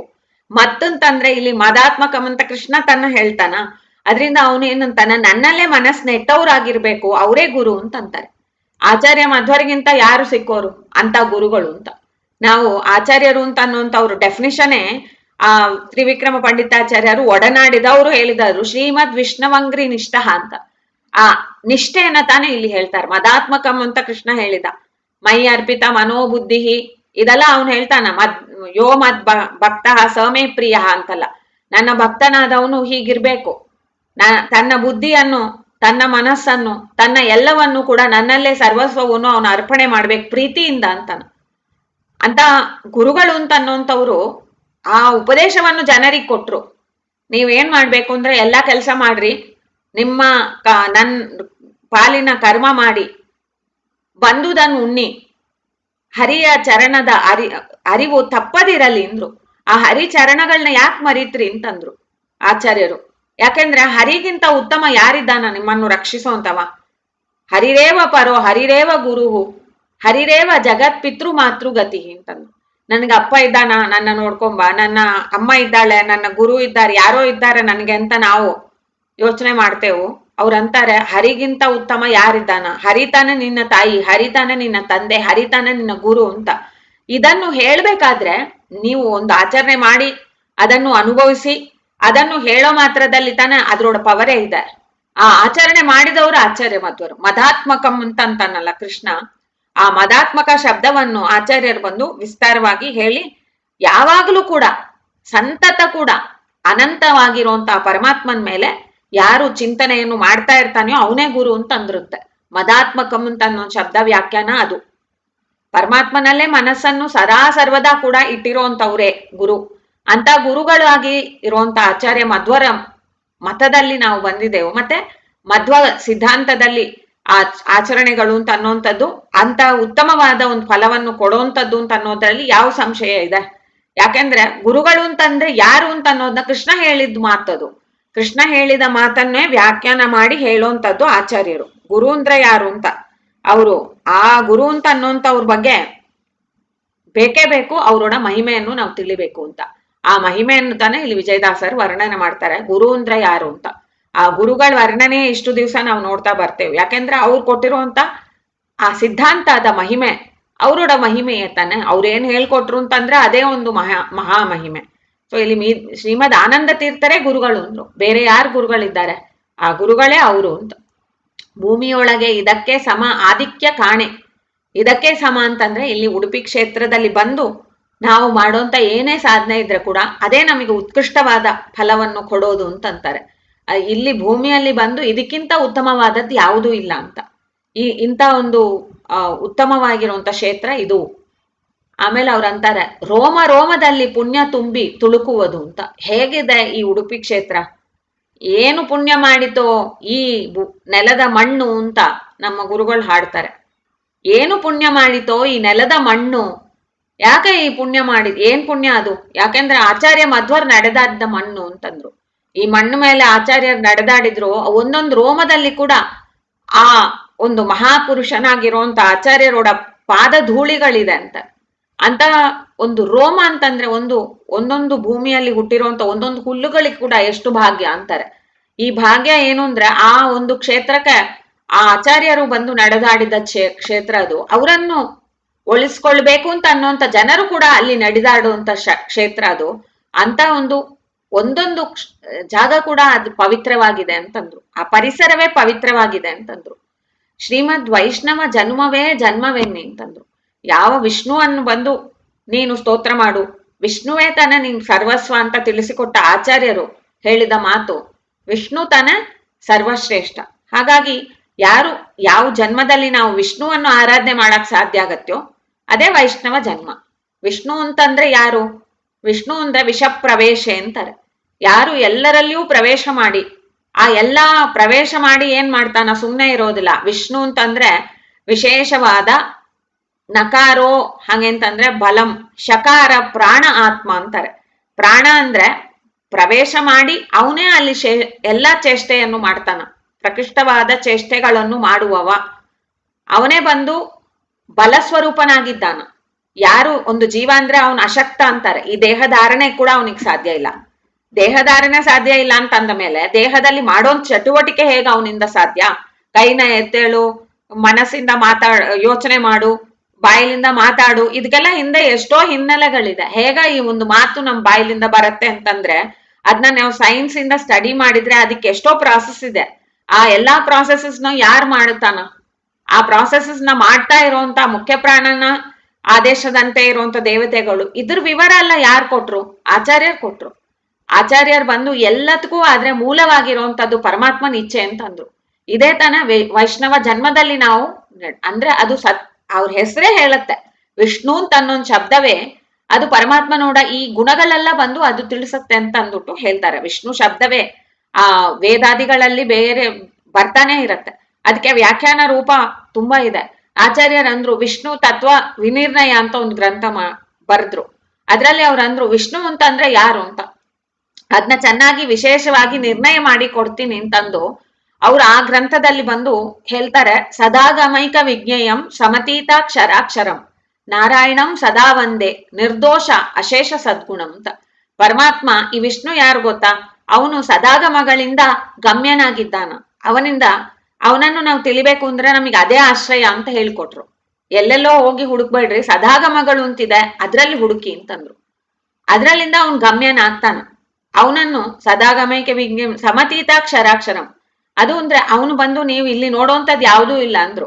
ಏನೇನ್ ನೋಡ್ತಾರೋ ಅದೆಲ್ಲ ಕ್ಷರವಾಗಿರುವಂಥದ್ದು. ಕ್ಷರ ಅಂದ್ರೆ ನಶ್ವರವಾದ ದೇಹ ಉಳ್ಳದ್ದು. ಅಕ್ಷರ ಅಂತ ಅನ್ನೋ ಪರಮಾತ್ಮನ ಸಂಗಾತಿ ಆಗಿರುವಂತ ಲಕ್ಷ್ಮಿ, ಅವಳಿಗಿಂತ ಕೂಡ ಅವನ ಅತೀತ ಅಂದ್ರು. ಯಾರನ್ನ ನಾವು ಏನು ಯೋಚನೆನೆ ಮಾಡಕ್ ಆಗಲ್ಲ ಅಂತ ವ್ಯಕ್ತಿತ್ವ ಅವಂದು ಅಂತಂದ್ರು. ಅದೆಂತದ್ದು ಅಂತಂದ್ರೆ ನಿರ್ದೋಷ ಅಂತಂದ್ರು. ದೋಷವೇ ಇಲ್ಲದ ವ್ಯಕ್ತಿತ್ವ, ಸರ್ವ ಶ್ರೇಷ್ಠವಾದದ್ದು, ಅನಂತವಾದದ್ದು. ಯಾಕಂದ್ರೆ ದೋಷ ಅಂತ ಅನ್ನೋಂಥದ್ದು ಈ ಏನೋ ಒಂದು ಸೀಮೆ ಇದೆ ಹಂಗೆಂತಂದ್ರೆ ಅದಕ್ಕೊಂದು ದೋಷ ಬರುತ್ತಲ್ಲ. ಕಾಲಕ್ಕ ಸೀಮಾ ಇಲ್ಲ, ದೇಶದಲ್ಲಿ ಒಂದಿಷ್ಟು ಬೌಂಡ್ರಿ, ಇದೆಲ್ಲ ಯಾವುದೂ ಇಲ್ಲದ ಆ ಪರಮಾತ್ಮನೇ ನಿರ್ದೋಷ. ಆಮೇಲೆ ಎಲ್ಲಾ ಸದ್ಗುಣಗಳಿಂದ ಅವನೇ ಕೂಡಿದ್ದಾನ, ಅನಂತವಾಗಿ ಇದ್ದಾನ. ಆತರ ಅವನೋಡ ಶಕ್ತಿಯನ್ನು ತಿಳಿಬೇಕು ಅಂತ ತಿಳಿಸಿಕೊಟ್ಟವರು ಆಚಾರ್ಯರು. ಆ ವೈಷ್ಣವ ಜನ್ಮ ಅಂತ ಅನ್ನೋದ್ರಲ್ಲಿ ಇದನ್ನು ತಿಳಿಬೇಕು ಅಂತಾರೆ. ಅಂತ ಜನ್ಮವೇ ಜನ್ಮ ಅಂತಂದ್ರು. ವಿಜಯದಾಸರು ಒಂದು ಜೀವನಿಗೆ ಬಂದು ಏನು ಮುಖ್ಯವಾಗಿ ಅವ್ನ್ ಮಾಡ್ಬೇಕು ಅಂತ ಇದ್ರೋಡ ಉಪದೇಶ. ಮಧ್ವ ಮತದ ಸುಳಾದಿ ಮಹಾಮಹಿಮೆ ಭಾಗ್ಯ ಸುಳಾದಿ ಅಂತಂದ್ರು. ಯಾಕೆಂದ್ರೆ ಯಾವುದನ್ನು ನಾವು ಆಚರಣೆ ಮಾಡ್ರೆ ನಮಗ್ ಭಾಗ್ಯ ಬರೋದು ಅದನ್ನು ಹೇಳತ್ತ ಇದು. ಅದ್ರಲ್ಲಿ ವೈಷ್ಣವ ಜನ್ಮವೇ ಜನ್ಮ ಅಂತಂದ್ರು. ಜನ್ಮ ಬಂದಿದೆ ಅಂತಂದ್ರೆ ವೈಷ್ಣವ ಜನ್ಮವಾಗಿದ್ರೆ ಅದು ಶ್ರೇಷ್ಠ. ಅದನ್ನು ವ್ಯರ್ಥ ಮಾಡ್ಬೇಡಿ, ಅದ್ರಲ್ಲಿ ಸಾಧನೆ ಮಾಡ್ಕೊಳ್ಳಿ ಅಂತಾರೆ. ಆಮೇಲೆ ಭಾಗವತ ಶ್ರವಣವೇ ಶ್ರವಣ. ಆಚಾರ್ಯರು ಆ ಭಾಗವತನ್ನ ಬಂದು ತುಂಬಾ ಅದಕ್ಕೆ ವ್ಯಾಖ್ಯಾನ ಮಾಡಿ ಅದರಲ್ಲಿ ಪರಮಾತ್ಮ ಅಂದ್ರೆ ಯಾರು ಅಂತ ಜನರಿಗೆ ತಿಳಿಸಿಕೊಟ್ಟಿದ್ದಾರೆ. ಆ ತಿಳುವಳಿಕೆ ಅಂತ ಅನ್ನುವಂಥದ್ದು ಬೇಕಾದ್ರೆ ಭಾಗವತೋತ್ತಮರು ಅಂತ ಅನ್ನುವಂಥವ್ರು ಅದನ್ನು ಹೇಗೆ ಅನುಭವಿಸಿದ್ರು ಆ ರುಚಿಯನ್ನು ನೀವು ಕಾಣ್ರಿ ಅಂತ ಅಂದ್ಬಿಟ್ಟು ಅದ್ರೊಡ ವ್ಯಾಖ್ಯಾನ ಮಾಡಿದ್ದಾರೆ. ಯಾವ್ಯಾರು ಭಾಗವತರು ಹೇಗೆ ಬಂದು ಪರಮಾತ್ಮನ್ನ ತಿಳಿಯೋದಕ್ಕೆ ಅವ್ರು ಏನೇನ್ ಮಾಡಿದ್ರು, ಅವ್ರವ್ರ ಜೀವನ ಹೇಗೆ ಇತ್ತು, ಅದ್ರಲ್ಲಿ ಏನಾದ್ರೂ ನಾವು ತಪ್ಪಾಗಿ ತಿಳಿಯೋದಕ್ಕೆ ಅವಕಾಶ ಇರುವಂತ ಜಾಗದಲ್ಲೆಲ್ಲ ಸರಿ ಮಾಡಿಸಿ ಕೊಟ್ರು. ಕವಿವರರ ಕವನದಲ್ಲಿ ಕವಿದು ಪೊಳೆವ ಅಂತ ಆ ವಾತಾತ್ಮ ಗುರು ಜಯೇಶ ವಿಠಲ್ ದಾಸರು ಹೇಳ್ತಾರೆ. ಭಾಗವತ ತಾತ್ಪರ್ಯ ನಿರ್ಣಯ ಅಂತ ಅನ್ನೋದ್ರೆ ಅದ ಅಂತದ್ದು ಅಂದ್ರು. ಯಾಕಂದ್ರೆ ಕವಿದು ಪೊಳೆವ ಅಂದ್ರು. ಕವಿಯಾಗಿರುವಂತ ಪರಮಾತ್ಮ ಕವಿದು ಪೊಳೆವ, ಮುಚ್ಚಿಕೊಂಡಿರ್ತಾನ ಆದ್ರೆ ಅವನು ಬಿಚ್ಚಿಕೊಳ್ತಾನ. ಆ ಭಾಗವತನ್ನು ಎಷ್ಟು ನೀವು ರಸವನ್ನು ಆಸ್ವಾದನೆ ಮಾಡ್ತಿರೋ ಅಷ್ಟು ಬಂದು ನಿಮಗೆ ಅವನೋಡ ಒಂದು ಮಹಾ ಮಹಿಮೆಗಳು ಗೋಚರ ಆಗಕ್ಕೆ ಸಾಧ್ಯ ಉಂಟು. ಆದ್ರೆ ಅದಕ್ಕೆ ಭಾಗವತ ಶ್ರವಣವೇ ಶ್ರವಣ ಅಂದ್ರು. ಭಾಗವತದಲ್ಲಿ ಏನಿದೆ, ನಾರದರು ಬಂದು ಯಾಕೆ ವೇದವ್ಯಾಸರನ್ನು ಭಾಗವತ ರಚನೆ ಮಾಡ್ರು ಅಂತ ಕೇಳಿದ್ರು ಅಂತ ಅನ್ನೋದನ್ನ ನೋಡಿದ್ರೆ ಇದು ನಮ್ಗೆ ಅರ್ಥ ಆಗೋದು. ನೀವು ಎಷ್ಟೊಂದು ವೇದವ್ಯಾಸರ ಆವಾಗ್ಲೇ ಆ ಎಲ್ಲಾ ಪುರಾಣಗಳನ್ನ ಅವರು ಬರ್ದಾಗಿತ್ತು. ಮತ್ತೆ ಅದಕ್ಕಿಂತ ಹಿಂದೆ ಇತಿಹಾಸಗಳು ಆಗಿತ್ತು, ಅದಕ್ಕೂ ಬ್ರಹ್ಮಸೂತ್ರ ಭಾಷ್ಯನೂ ಆಗಿತ್ತು, ವೇದ ವಿಭಾಗವೂ ಆಗಿತ್ತು.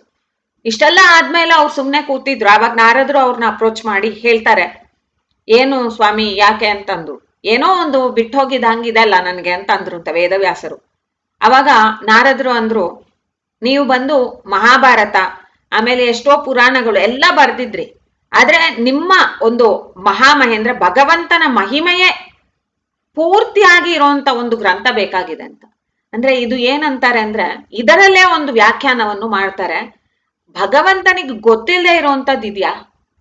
ಯಾಕೆ ಅವನು ನಾರದ ಬಂದ್ ಹೇಳಲಿ ಅಂತ ಕಾಯ್ದಿದ್ದ?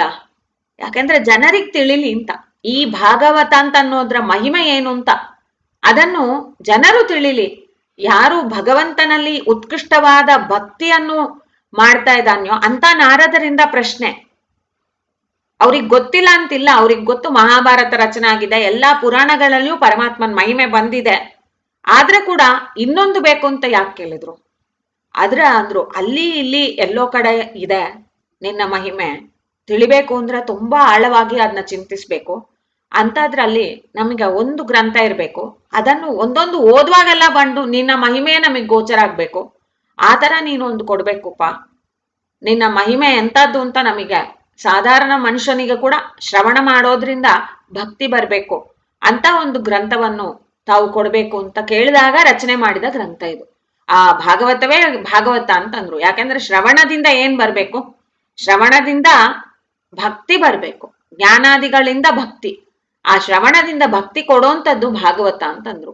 ಏನು ತಾಪತ್ರಯಗಳ ಬಂದು ಕ್ಷಣ ಮಾತ್ರದಲ್ಲಿ ಬಂದು ಅದು ಉನ್ಮೂಲನಂ ಅಂತಾರೆ. ತಾಪತ್ರಯೋನ್ಮೂಲನಂ ಅಂದ್ರೆ ಕ್ಷಣದಲ್ಲಿಯೇ ಬಂದು ತಾಪಗಳೆಲ್ಲ ಪರಿಹಾರ ಮಾಡಿ, ಆ ಒಂದು ಪರಿಹಾರದಿಂದ ಏನಾಗತ್ತೆ ಮತ್ತೆ ಕೇಳ್ಬೇಕು ಅಂತ ಅನ್ಸತ್ತಲ್ವಾ. ಕೇಳ್ತಾ ಕೇಳ್ತಾ ಕೇಳ್ತಾ ಆ ಪರಮಾತ್ಮ ನೋಡ ಒಂದು ಆ ರಸ ಅಂತ ಅನ್ನೋದು ಅವನೋಡ ಗುಣದಲ್ಲಿ ಚಿಂತನೆ ಬಂದು ಆ ಭಾಗವತ ಅಂತ ಅನ್ನೋದು ಅವನಿಗೆ ಕೃಷ್ಣನನ್ನೇ ತಂದು ಕೊಡತ್ತೆ ಅಂತಾರೆ. ಅಂತ ಕೃಷ್ಣನೇ ಆ ಭಾಗವತದಲ್ಲಿ ಇದ್ದಾನ. ಅಂತ ಕೃಷ್ಣನ ಮಹಿಮೆ ಹೇಳ್ತಾ ಇರುವಂತ ಭಾಗವತದ ಶ್ರವಣವೇ ಶ್ರವಣ ಅಂತಂದು. ಈ ಶ್ರೀಮದ್ ವಿಷ್ಣು ಭಕ್ತಿಯೇ ಇದೆ ಮಹಾಭಕ್ತಿ ಎನ್ನಿ. ವಿಷ್ಣು ಭಕ್ತಿನ ಬಿಟ್ಟು ಬೇರೆ ಏನಿದೆ ಭಕ್ತಿ? ಮಹಾಭಕ್ತಿ. ಏನದು ಭಕ್ತಿ ಅಂತಂದ್ರೆ ಅದಕ್ಕೆ ಆಚಾರ್ಯರು ಕೊಟ್ಟಿರುವಂತದ್ದೇ. ಅವ್ರಂದ್ರು ಮಹಾತ್ಮ್ಯ ಜ್ಞಾನ ಪೂರ್ವಸ್ತು ಸುದೃಢ ಸ್ನೇಹ ಸರ್ವತೋಧಿಕ ತಯೋರ್ ಭಕ್ತಿ ಹಂಗಂತಂದ್ರು. ನಾಚ ಅಂದ್ರೆ ತಯೋರ್ ಮುಕ್ತಿ ನಾಚ ಅನ್ಯತ. ಮುಕ್ತಿ ಬೇಕು ಅಂತಂದ್ರೆ ಯಾವುದಿಂದ ನಿಮ್ಗೆ ಮುಕ್ತಿ ಸಿಕ್ಕೋದು ಅಂದ್ರೆ ಮಹಾತ್ಮ್ಯ ಜ್ಞಾನ ಪೂರ್ವಕವಾಗಿರುವಂತ ಭಕ್ತಿ.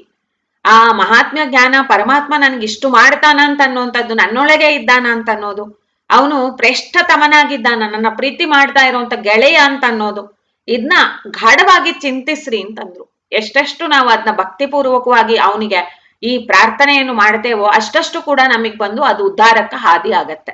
ಅದಕ್ಕೆ ವಿಷ್ಣು ಭಕ್ತಿ ಅಂತಂದ್ರು. ವಿಷ್ಣು ಭಕ್ತಿ ಅಂತ ಅನ್ನೋದು ಯಾವಾಗ್ಲೂ ಮಾಡ್ತಾ ಇರ್ಬೇಕು. ಇದು ಮಹಾ ಒಂದು ಫಲವನ್ನು ಕೊಡೋದು. ಅದಕ್ಕೆ ಅದನ್ನ ಮಹಾಭಕ್ತಿ ಎನ್ನಿ ಅಂತಂದ್ರು. ಭಕ್ತಿಗಳು ಅಂತ ಅನ್ನುವಂಥದ್ರಲ್ಲಿ ಎಷ್ಟೋ ಇದಲ್ವಾ. ಒಬ್ರು ಒಂದು ಅಪೇಕ್ಷೆ ಪಟ್ಟು ಭಕ್ತಿ ಮಾಡ್ತಾರೆ, ಇಲ್ಲ ಬೇರೆ ಕ್ಷುದ್ರ ದೇವತೆಗಳೋಡ ಒಂದು ಕ್ಷುಲ್ಲಕವಾದ ಫಲಗಳಿಗೆ ಅಪೇಕ್ಷೆ ಪಟ್ಟು ಅದನ್ನು ಪೂಜೆ ಮಾಡ್ತಾರೆ. ಆ ಅಲ್ಪ ಜ್ಞಾನದಿಂದ ಎಷ್ಟಾಗತ್ತೋ ಅಷ್ಟು ಮಾಡ್ತಾರೆ. ಅದೇನ್ ತಪ್ಪು ಅಂತ ಕೃಷ್ಣನು ಹೇಳಲಿಲ್ಲ. ಅವನೇ ಭಗವದ್ಗೀತಾಲ್ ಹೇಳ್ತಾನೆ, ಅವ್ರವ್ರ ಜೀವಕ್ಕೆ ಏನ್ ಯೋಗ್ಯವಾಗಿದೆಯೋ ಅದ್ ಮಾಡ್ಲಿ, ನಾನು ಅವ್ರಿಗೆ ಅದಕ್ಕೆ ತಕ್ಕ ಫಲಗಳನ್ನು ಕೊಡ್ತಾನೆ. ಆದ್ರೆ ಮಹಾಭಕ್ತಿ ಅಂತ ಅನ್ಸ್ಕೊಳ್ಳೋದಿಲ್ಲ. ಅದೆಲ್ಲ ಮಹಾಭಕ್ತಿ ಅಂದ್ರೆ ವಿಷ್ಣುವೇ ಪ್ರೇರಣೆ ಮಾಡ್ತಾನ, ವಿಷ್ಣುವೇ ಬಂದು ಪೂಜೆ ವಸ್ತುಗಳಲ್ಲಿದ್ದಾನ, ವಿಷ್ಣುವೇ ನನ್ನೊಳಗಿದ್ದಾನ, ವಿಷ್ಣುವೇ ಪ್ರತೀಕದಲ್ಲಿದ್ದಾನ. ಇದು ವಿಷ ಪ್ರವೇಶ ಅಂತ ಅಂದ್ರೆ ಅವನೇ ಎಲ್ಲಾ ಕಡೆಯಲ್ಲೂ ಪ್ರೇರಕ ಪ್ರೇರರೂಪಗಳಿಂದ ಪಟತಂತುಗಳ ಓಲ್ ಅವನಿದ್ದಾನ. ಸೂರ್ಯಕಿರಣಗಳಂತೆ ತನ್ನ ವೀರ್ಯದಿಂದಲೇ ಕೊಡುತ್ತೀಯ ಅನಾರ್ಯರಿಗೆ ಈತನ ವಿಹಾರವು ಗೋಚರಿಪುದೇನೋ ಅಂತಂದ್ರು. ಅದೇ ಅಷ್ಟು ಸಾಮಾನ್ಯವಾಗಿ ತಿಳಿಯೋದ್ ಸಾಧ್ಯ ಇಲ್ಲ. ಆದ್ರೆ ಆರ್ಯರಿಗೆ ಬಂದು ಗೋಚರ ಆಗೋದಕ್ಕೆ ಅವಶ್ಯವಾಗಿ ಅವಕಾಶ ಉಂಟು ತಿಳಿಯೋದಕ್ಕೆ. ಅದಕ್ಕೆ ವಿಷ್ಣು ಭಕ್ತಿಯೇ ಮಹಾಭಕ್ತಿ. ಮಹಾಫಲವನ್ನು ಕೊಡುವಂಥದ್ದು ಅದು. ಆ ಜೀವನ ಬಂದು ಆನಂದದ ಉದ್ರೇಕದಲ್ಲಿ ಅದು ಬಂದು ತನ್ಮಯಗೊಳಿಸುವಂತ ಭಕ್ತಿ ಅದು ಅಂತಾರೆ. ಆಮೇಲೆ ಅವ್ರು ಯಾಮಯಾಮಕ್ಕೆ ಸ್ಮರಿಸಿ ಸಕಲ ಸಂಪದವಕ್ಕೂ ಈ ಮನೋ ಉತ್ಸಾಹ ಇಲ್ಲೇ ಪುಟ್ಟುವುದು ಅಂತಂದ್ರು. ಈ ತರ ಪರಮಾತ್ಮ ನೋಡ ಈ ಚಿಂತನೆಗಳು, ಅವನ ಗುಣಗಳು, ಅವನೋಡ ಒಂದು ಮಹಾ ಮಹಿಮೆಗಳನ್ನು ಶ್ರವಣ ಮಾಡಿ ಸ್ಮರಣೆ ಮಾಡೋದಕ್ಕೆ ನಮಗೆ ಬಂದು ಎಲ್ಲ ಸಂಪದವೂ ಸಿಕ್ಕುವಂಥದ್ದು ಅಂತಂದ್ರು. ಇದು ಕಿಮಲಭ್ಯಂ ಭಗವತಿ ಪ್ರಸನ್ನೆ ಅಂತಾರೆ. ಏನು ತಾನೇ ಸಿಕ್ಲಂಗಿರಾಕುಂಟು ಪರಮಾತ್ಮ ಬಂದು ಪ್ರೀತನಾದ್ರೆ ಅಂತ ಪರಮಾತ್ಮನ ಪ್ರೀತಿಯನ್ನೇ ಉಂಟು ಮಾಡುವಂತ ಈ ಜಾಗ ಇದು ಅಂತಾರೆ. ಉಡುಪಿ ಕ್ಷೇತ್ರದಲ್ಲಿ ಆ ಪರಮಾತ್ಮ ನೋಡ ಈ ಕೃಷ್ಣ ವಿಗ್ರಹದಲ್ಲಿ ಪರಮಾತ್ಮ ಕೋಮಲಾಂಗನಾಗಿ ನಿಂತಿದ್ದಾನ, ಅಪ್ರಾಕೃತನಾಗಿ ನಿಂತಿದ್ದಾನ.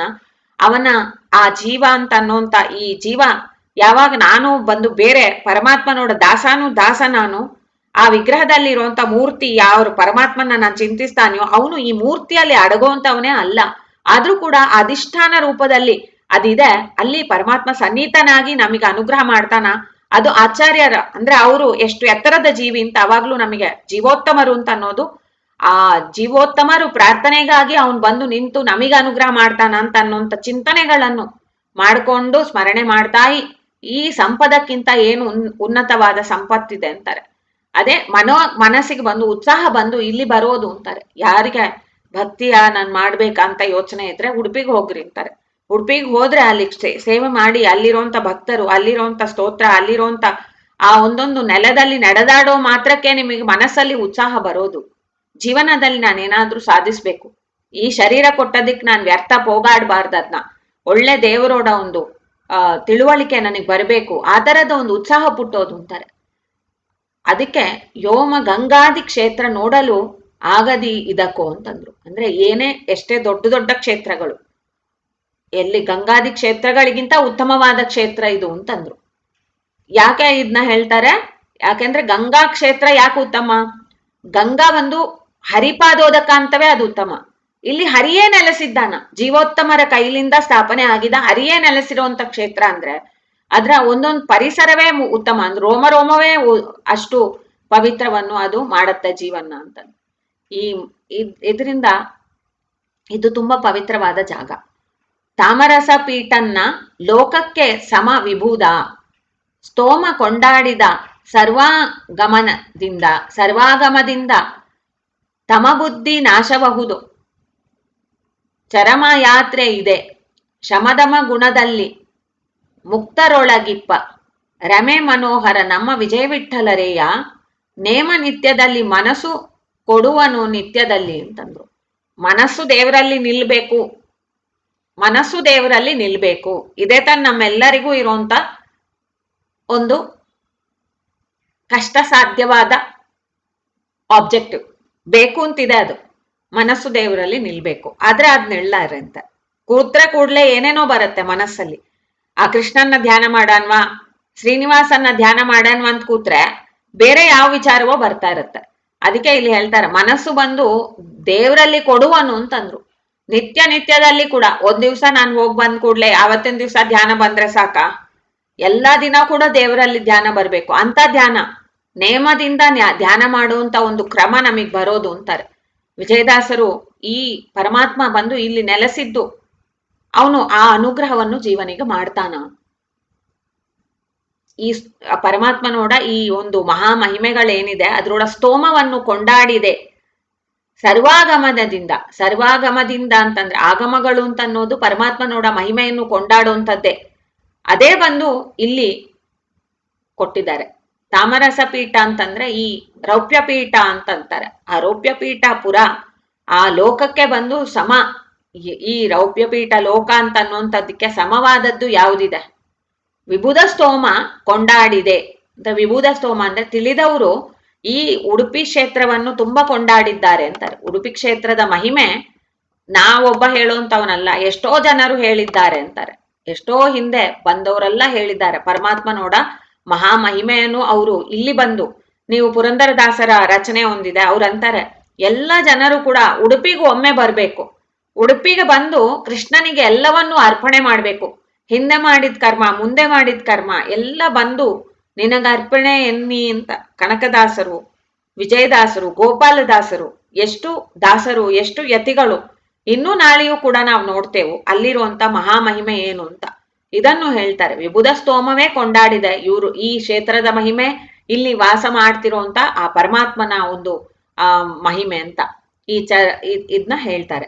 ಇದು ಚರ್ಮ ಯಾತ್ರೆ ಇದೆ ಅಂತಂದ್ರು. ಇದನ್ನು ಯಾರು ಮಾಡ್ತಾರೆ? ಚರ್ಮ ಅಂತಂದ್ರೆ ಕೊನೆ ಯಾತ್ರೆ. ಇದು ಯಾತ್ರೆ ಅಂತ ಅನ್ನುವಂಥದ್ದು ಪರಮಾತ್ಮ ನೋಡ ಲೋಕವನ್ನು ಸೇರೋಂಥದ್ದಕ್ಕೆ ಬೇಕಾದದ್ದು ಆ ಶರೀರದ ಯಾತ್ರೆನ ಚರ್ಮ ಯಾತ್ರೆ ಅಂತಾರೆ. ಯಾವ ಶರೀರವನ್ನು ತ್ಯಾಗ ಮಾಡಿ ಮತ್ತೆ ಅವರು ಸಂಸಾರಕ್ಕೆ ಮರಳಿ ಬರ್ಲಾರ್ರೋ ಅಂತ ಶರೀರವನ್ನು ಚರ್ಮ ಶರೀರ ಅಂತಾರೆ. ಆ ಚರ್ಮ ಶರೀರದಲ್ಲಿ ಅವರು ಚರ್ಮ ಯಾತ್ರೆ ಇದು ಅಂತಾರೆ. ಅಂದ್ರೆ ಪರಮಾತ್ಮನ ಕೊಂಡು ಅವರಿಗೆ ಈ ಯಾತ್ರೆಯಿಂದವೇ ಅವ್ರಿಗೆ ಬಂದು ಮೋಕ್ಷ ಸಿಗೋದು ಅಂತ. ಅಂದ್ರೆ ಅಷ್ಟೊಂದು ಉತ್ಕೃಷ್ಟವಾದ ಫಲಗಳು ಇಲ್ಲಿದೆ ಅಂತ ತಿಳಿಬೇಕು ಅಂತಾರೆ. ಈ ಈ ದೇಹದಲ್ಲೇ ನಾವು ಪರಮಾತ್ಮನ ಕಾಣೋದಕ್ಕೆ ಕೂಡ ಅವಶ್ಯವಾಗಿ ಇದು ಈ ಯಾತ್ರೆಯಿಂದ ಮಾಡೋಂತ ಒಂದು ಪ್ರಯತ್ನ ಅಂತ ಅನ್ನೋದು ಅದು ಎಷ್ಟು ಉತ್ಕೃಷ್ಟವಾಗಿದೆಯೋ ಅದಕ್ಕೆ ತಕ್ಕಂಗೆ ಫಲಗಳು. ಆದ್ರೆ ಈ ಯಾತ್ರೆನ ಮಾಡ್ಲೇಬೇಕು ಅಂತ ಆಗುತ್ತೆ. ಈ ಸಮಯದಲ್ಲೇ ನಮಗ್ ಬಂದು ಮೋಕ್ಷ ಸಿಗ್ಲಿಲ್ಲ ಅಂದ್ರೂ ಕೂಡ ಆ ಯಾತ್ರೆಯಿಂದ ನಮಗ್ ಬರುವಂತ ಮಹಾವಾದ ಫಲಗಳಿಂದ ಒಂದಾನೊಂದ್ ದಿವ್ಸ ಆ ಚರ್ಮ ಯಾತ್ರೆಯನ್ನ ಕೂಡ ನಾವು ಮಾಡಕ್ಕೆ ಸಾಧ್ಯ ಉಂಟಾಗತ್ತೆ. ಶಮದಮ ಗುಣದಲ್ಲಿ ಮುಕ್ತರ ಒಳಗಿಪ್ಪ ಯಾರು ಈ ಯಾತ್ರೆಯನ್ನು ಮಾಡ್ತಾನೋ ಅಂದ್ರೆ ಅವನಿಗೆ ತೆರ್ಕೊಳ್ಳತ್ತಲ್ಲ ಪರಮಾತ್ಮ ನೋಡ ಒಲುಮೆಗೆ ಹಾದಿ ಅಂತ ಅನ್ನೋಂಥದ್ದು ತೆರ್ಕೊಳ್ಳುತ್ತೆ. ಆ ಹಾದಿ ತೆರ್ಕೊಂಡ್ರೆ ಅದ ನಡೆದು ಹೋಗೋದೆ. ನಾವು ಫಸ್ಟ್ ದೇವರು ತಿರುಪತಿ ಬೆಟ್ಟ ಹತ್ಬೇಕು ಅಂತ ಅಂದ್ಬಿಟ್ಟು ಹೊರಡ್ತೇವೆ. ಆದ್ರೆ ಎಲ್ಲಿಂದ ಹತ್ಬೇಕು ಅಂತ ನಮಗ್ ಗೊತ್ತಿಲ್ಲ ಅಂತ ಇಟ್ಕೊಳ್ಳಿ.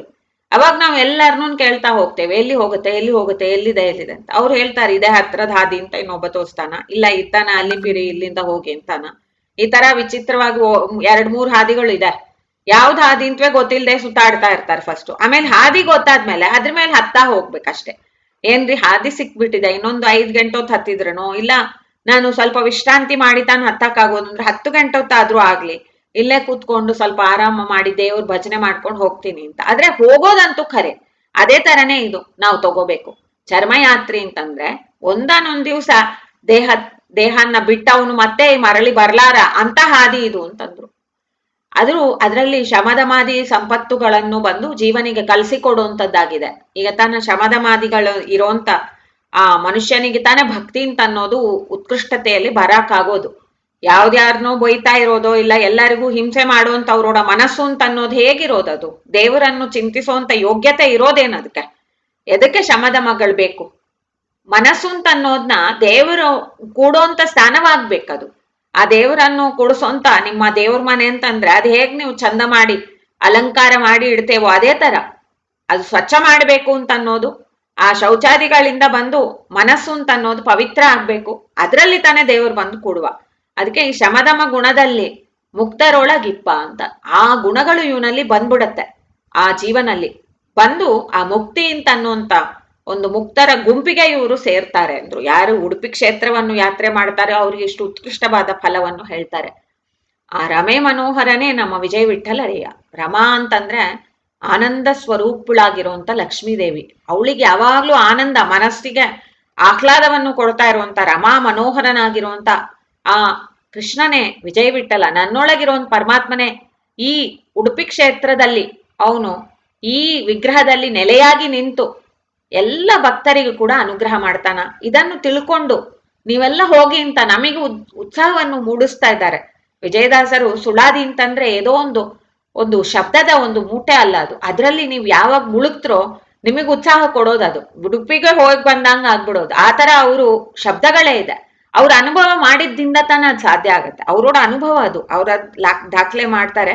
ಅದರಿಂದ ಉತ್ಸಾಹಗೊಂಡು ಜನರು ಹೋಗಿ ಉಡುಪಿ ಕ್ಷೇತ್ರವನ್ನು ದರ್ಶನ ಮಾಡ್ಲಿ, ಉಡುಪಿಯಲ್ಲಿ ಬಂದು ಅದ್ರೋಡ ಮಹಿಮೆಯನ್ನ ತಿಳ್ಕೊಂಡು ದರ್ಶನ ಮಾಡ್ಲಿ. ರೋಮಗಳಲ್ಲಿ ಇರುವಂತ ಒಂದೊಂದು ಪದಾರ್ಥದಲ್ಲಿ ಕೂಡ ನಮಗೆ ಒಂದು ಅದ್ರೋಡ ಮಹಿಮೆಯನ್ನು ಕಾಣಬೇಕು, ಪರಮಾತ್ಮನೋಡ ಮಹಿಮೆಯನ್ನು ಕಾಣಬೇಕು, ಗುರುಗಳ ಮಹಿಮೆಯನ್ನು ಕಾಣಬೇಕು ಅಂತ ತಿಳಿಸ್ತಾರೆ. ಆಮೇಲೆ ಆ ಕೊನೆ ಜತೆಯಲ್ಲಿ ವಿಜಯದಾಸರು ಬಂದು ಮೂಲವಾಗಿ ಈ ಸಾರ ಏನು, ಇಷ್ಟು ದಿವಸವಾಗಿ ನಾವು ಮಧ್ವಮತ ಅಂತ ಅನ್ನೋದು ಭಾಗ್ಯ ಏನು ಅಂತ ಅನ್ನೋದನ್ನ ನೋಡ್ತಾ ಬರ್ತಾ ಇದ್ದೇವು. ಅದರಲ್ಲಿ ನಾನ್ ಹೇಳಿದ್ ಮಾತ್ರ ತುಂಬಾ ಕಡಿಮೆ. ವಿಜಯದಾಸರು ಹೇಳಿರುವಂತದ್ದು ಎಷ್ಟೋ. ಆದ್ರೆ ನಮ್ಮ ಒಂದು ಚಿಂತನೆಗೆ ಎಷ್ಟು ಎಟಕತ್ತೀವೋ ಅದನ್ನು ತಾನು ನಾವು ಹೇಳಕ್ಕಾಗೋದು. ಅದು ಆ ಗುರುಗಳ ಅನುಗ್ರಹದಿಂದ ತಾನು ಸಾಧ್ಯ ಆಗತ್ತೆ ಅಂತ ಹೇಳ್ತಾವೆ. ಈ ಜತೆಯನ್ನ ನೋಡ್ತೇವು. ಮಧ್ವರಾಯರ ಕರುಣ ಪಡೆದು ಪಾವನರಾಗಿ ಸಿದ್ಧನಾಗುವುದು ವಿಜಯ ವಿಠಲನ ಪೊಂದಿ. ಈ ಕೊನೆಯದ್ರಲ್ಲಿ ಹೇಳ್ತಾರೆ ಎಲ್ಲರೂ ಕೂಡ ಒಂದು ಉಪದೇಶ ರೂಪವಾಗಿ ಇದನ್ನ ಸ್ವೀಕರಿಸಿ ಅಂತ. ಮಧ್ವರಾಯರ ಕರುಣ ಪಡೆದು ಪಾವನರಾಗಿ, ಆಚಾರ್ಯ ಮಧ್ವರ ಕರುಣೆಗೆ ನೀವು ಪಾತ್ರರಾಗಿ ಅಂತ ವಿಜಯದಾಸರು ನಮ್ಮೆಲ್ಲರಿಗೂ ಉಪದೇಶ ಕೊಡ್ತಾರೆ. ಸಿದ್ಧನಾಗುವನು ಅಂದ್ರೆ ಸಿದ್ಧನಾಗುವುದು ವಿಜಯ ವಿಠಲನ ಪೊಂದಿ. ಅವಾಗ ಆ ಜೀವನಿಗೆ ಬಂದು ಆ ಜೀವ ಅಂತ ಅನ್ನುವಂಥ ಸಿದ್ಧನಾಗ್ತಾನ, ಸಿದ್ಧ ಪುರುಷನಾಗ್ತಾನ. ಸಿದ್ಧ ಅಂತಂದ್ರೆ ಏನು? ಜೀವನಿಗೆ ಸಿದ್ಧಿ ಅಂದ್ರೆ ಏನು? ದೇವರೋಡ ಅಪರೋಕ್ಷವೇ ಸಿದ್ಧಿ. ಆ ಅಪರೋಕ್ಷ ಬಂದು ನಿಮ್ಗೆ ಸಿಗ್ಬೇಕು ಅಂತಂದ್ರೆ ಆಚಾರ್ಯ ಮಧ್ವರ ಒಂದು ಕರುಣೆ ಬೇಕು ನಿಮ್ಗೆ ಅಂತಾರೆ. ಆ ಕರುಣೆಯನ್ನ ಸಂಪಾದಿಸಿ, ಕರುಣೆ ಸಂಪಾದಿಸೋದಕ್ಕೆ ಏನ್ ಮಾಡ್ಬೇಕು ಅತ್ತನ ಹಿಂದೆ ಬಂದಿದೆ. ಇಡೀ ಸುಳಾದಿಯಲ್ಲಿ ಅಭಾಗ್ಯ ಅಂತ ಅನ್ನೋದು ಏನು ಅಂತ ವರ್ಣನೆ ಮಾಡಿದ್ದಾರೆ ಅಂದ್ರೆ, ಆ ಭಾಗ್ಯವನ್ನು ನಾವು ಪಡೆಯೋದಕ್ಕೆ ಅವಶ್ಯವಾಗಿ ಅದನ್ನು ಆಚರಣೆ ಮಾಡಬೇಕು, ಅದು ಕೊಡ್ತಾರೆ. ಸೊ ಅವರವರು ಯೋಗ್ಯತಾ ಅನುಸಾರವಾಗಿ ತಾನೇ ಇದೆಲ್ಲವೇ ಇದೆ. ಅವರು ವಿಜಯದಾಸರು ಕಂಡಿದಷ್ಟು ನಮಗೆ ಕಾಣೋದಿಲ್ಲ. ಅವರು ಒಂದೊಂದು ಶಬ್ದದಲ್ಲಿ ಎಷ್ಟು ಅವ್ರು ತುಂಬಿದ್ರೋ ಅಷ್ಟು ನಮಗೆ ಅರ್ಥ ಆಗೋದಿಲ್ಲ. ಆದ್ರೆ ಎಷ್ಟಾಗಿದೆಯೋ ಅಷ್ಟರಲ್ಲಿ ನಾವು ಉತ್ಸಾಹದಿಂದ, ಮತ್ತೆ ಗುರುಗಳು ವಿಜಯದಾಸರಿಗೆ ನಮನ ಮಾಡ್ತಾ ಮಾಡ್ತಾ ಮಾಡ್ತಾ ಅವರೋಡ ಒಂದು ಸಂಘ ನಮ್ಮ ಮನಸ್ಸಲ್ಲಿ ವಿಜಯದಾಸರ ಸ್ಮರಣೆಯಿಂದವೇ ಅವ್ರು ಹೇಳಿರುವಂತ ಈ ವಾಕ್ಯಗಳನ್ನು ನಮ್ಮ ಮನಸ್ಸಲ್ಲಿ ತಂದಿಟ್ಟು ಮನನ ಮಾಡಿ, ಆಮೇಲೆ ಉಡುಪಿ ಕ್ಷೇತ್ರಕ್ಕೆ ಹೋಗಿ ಅಲ್ಲಿ ಆ ಪರಮಾತ್ಮನ ಉಪಾಸನೆ ಮಾಡಿ ಆ ಆಚಾರ್ಯರ ಒಂದು ಮಹಿಮೆಯನ್ನು ಯೋಚನೆ ಮಾಡ್ತಾ ಮಾಡ್ತಾ ಅಲ್ಲಿ ನಾವು ಸಂಚಾರವನ್ನು ಮಾಡಿದ್ರೆ ನಮಗೆ ಉತ್ತಮವಾದ ಫಲ. ಅದಕ್ಕೆ ಅಂತಾರೆ ಆಚಾರ್ಯರನ್ನು ಬಂದು ಹೋಲಿಸ್ಕೊಳ್ರಿ, ಇದು ನಿಮ್ಗೆ ಮುಖ್ಯವಾದದ್ದು ಅಂತಂದ್ರು. ಅದರಿಂದ ನಿಮ್ಗೆ ಸಿದ್ಧಿ ಅಂತ ಅನ್ನೋದು ಲಭ್ಯ ಆಗೋದು, ಆ ಪರಮಾತ್ಮನ ಕರುಣೆ ನಿಮ್ಮ ಮೇಲೆ ಬರೋದು ಅಂತಂದ್ರು. ಗುರು ಭಕ್ತಿ ಹಂಗೆಂತ ಅನ್ನೋದಿದ್ರೆ ತಾನೆ ಮುಕುಂದ ಭಕ್ತಿ ಬರೋದು ಅಂತ. ಅದು ನಾವು ಬಾರಿ ಬಾರಿ ನೋಡ್ತಾ ಇದ್ದೇವೆ. ಇಲ್ಲಿಗೆ ಈ ಚಿಂತನೆಯನ್ನು ಬಂದು ಸಮರ್ಪಣೆ ಮಾಡೋಣ. ಗುರುವಂತರ್ಗತ ಭಾರತೀ ರಮಣ ಮುಖ್ಯ ಪ್ರಾಣಾಂತರ್ಗತ ಶ್ರೀ ಲಕ್ಷ್ಮೀನಾರಾಯಣ ಪ್ರೇರಣ್ಯ ಲಕ್ಷ್ಮೀನಾರಾಯಣ ಪ್ರೀತ್ಯರ್ಥಂ ಶ್ರೀಕೃಷ್ಣಾರ್ಪಣಮಸ್ತು. ಹರೇ ಶ್ರೀ.